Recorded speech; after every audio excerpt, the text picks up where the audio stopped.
Some of you will first have been introduced to these underground cities in books by Eric von Däniken in the 1970s. He was probably one of the first people to cotton on to the significance of them, and he wrote about them. He believed that they were constructed during some former age to escape some kind of battle of UFOs in the air. Not sure whether that's quite right, but they are extremely old. They certainly were around at the time of the Hittites during the second millennia BC, because the Hittites built their buildings and towns around where the actual entrances down into the underground cities are, and there are 36 of them at least. Some of them hold up to, I'm going to see reconstruction here, this is what they sort of supposedly like in a reconstructed state. They can hold anything as much as 20,000 people at a time. Now you work that out, 20,000 people times 36. Some of them are interlinked for many miles, many kilometres in distance.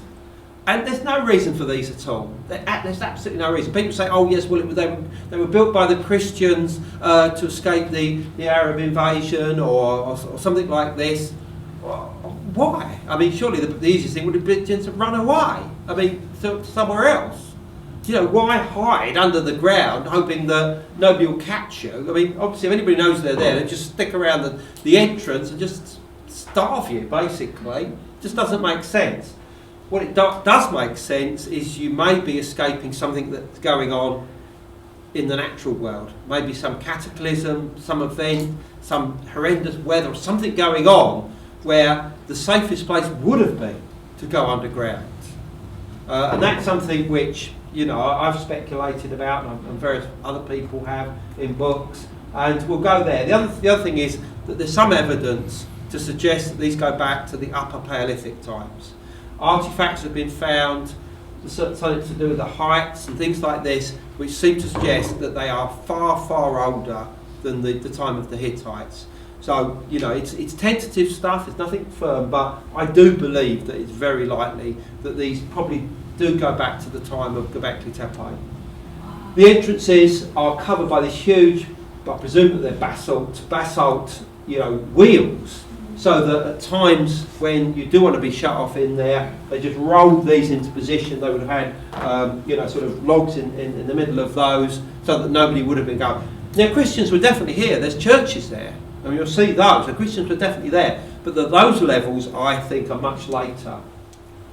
Now, there's other stories which I won't go into now, that the earliest inhabitants of this region were the so-called Kabiri. Now, they were the earliest metal workers. You know, they were almost like, you know, legendary figures of fire, and they inhabited a legendary land which was said to border the Phrygia, which was a large part of central Turkey, and of course, and the border of that is Cappadocia, and it is very likely that the Kabiri, you know, were here. These sort of mythical, legendary figures were actually in this area. But let's not.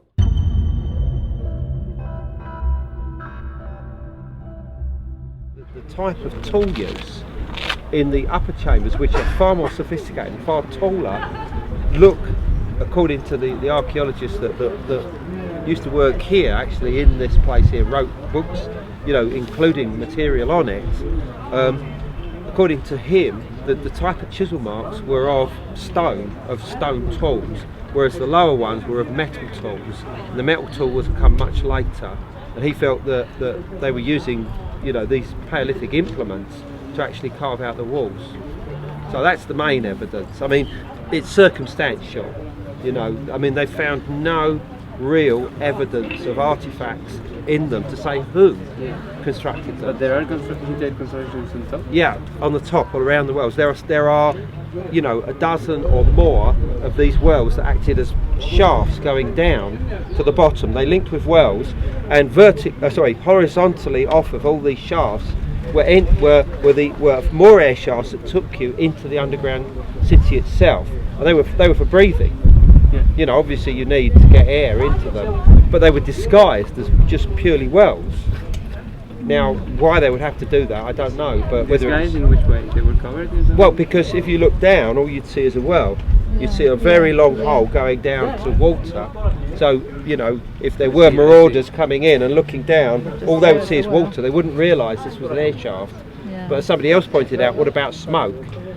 That would have to come out somewhere. So if you're trying to hide yourself, you know. Anyway, I think Arda will probably want to take us on now. We can talk about more of this. So we're just going into the tunnels at Derinkuyu. These are some of the largest underground chambers, or these sort of carved rock tunnels on our Origins of Civilization tour. So I'm fascinated by these. These could be Paleolithic, could be many thousands of years old. No idea who built them, why they were built, but we're going to go and see if we can see if there's any clues down here. See if there's any ideas about this. Were they protecting themselves from radiation, from sun explosions or cometary impacts, or were they just burying themselves under the ground for more spiritual reasons?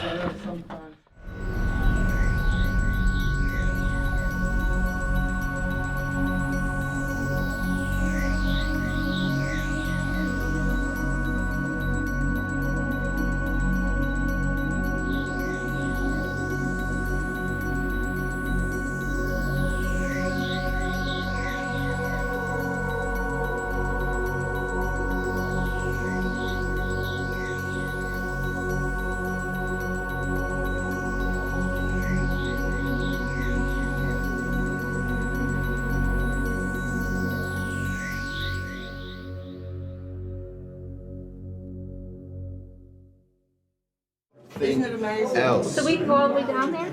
Holy. Don't drop that. Don't drop it. No, don't give me plan.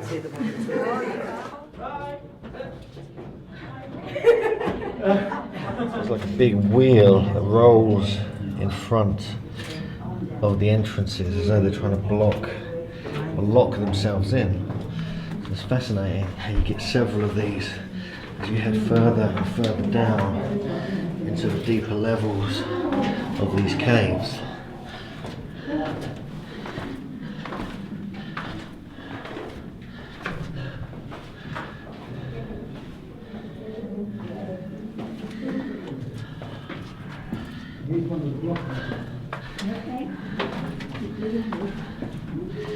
So just go deeper and deeper. Apparently this whole complex has 8 levels that are accessible.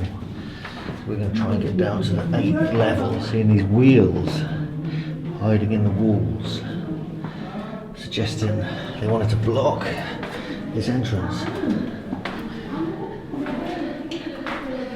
It's just one of the rooms.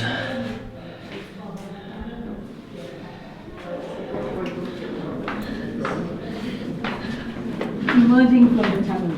And there's large areas that, when I was here before, we've shut off. I mean, including the main area, unless we've missed a turning somewhere. What I but would it's say is that huge. this kind of archway system they've created down here, it has a much more modern feel than the top. I mean, the top levels reminded me of the Hypogeum in Malta. Right. Very similar to that. Yeah. But then we come down here, and it's like it is a bit like a crypt of a church, you know. So I kind of buy the idea that the top levels are older. Well, that would say that was Omar Benir's conclusion. I mean, Historical cultures. He worked here. He did a lot of work right from the time when it was first discovered in 1964.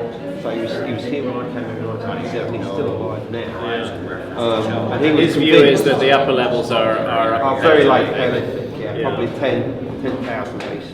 Well, that's really useful. Did you see the rock in the main hall there? The pillars. Again, that's got that sort of, last 2,000 years feel about it. Did he publish this guy? I've published on this got subject? material, and I mean, if you've still got a copy of From the Ashes of Angels somewhere, just have a little read through that section. It's all in there. But I mean, I've got the book at home if you need it in front of you. I'd like to have it. Yeah. I'm not.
Bye.